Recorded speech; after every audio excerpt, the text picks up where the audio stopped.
Na-reject na ba kayo? Magandang araw po. Ako po si Bob Lopez. Tara, samahan niyo ako sa landas ng pag-asa. Balik tayo sa tanong ko kanina. Na-reject na ba kayo? Yan ang pinagdaanan ni Jesus sa ebanghelyo natin sa araw na ito.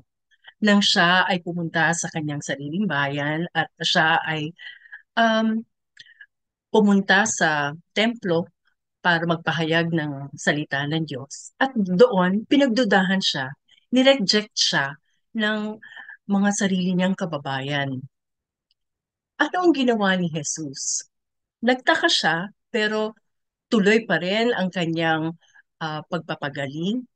Pero ah, diretso pa rin ang kanyang ginagawa. Diretso pa rin ang kanyang ministry, ang pagsunod sa kalooban ng kanyang ama.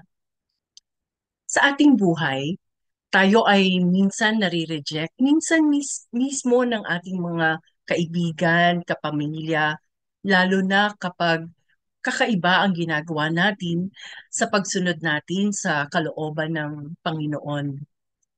Minsan nagagalit tayo, minsan um, nire-reject din natin sila pabalik.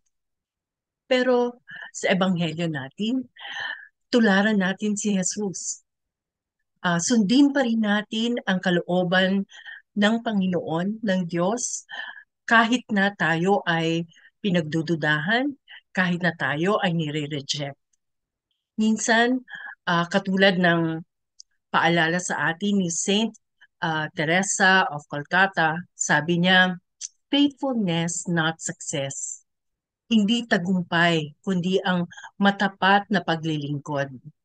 Kaya ah, tuloy pa rin tayo sa pakikinig, tuloy pa rin tayo sa pagpapahayag ng salita ng Diyos at ah, maging tapat sa kalooban ng Panginoon para sa atin.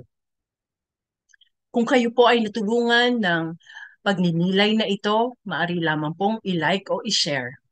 Tuloy po ang laban. Tuloy po ang pagsagot sa tawag ng Panginoon.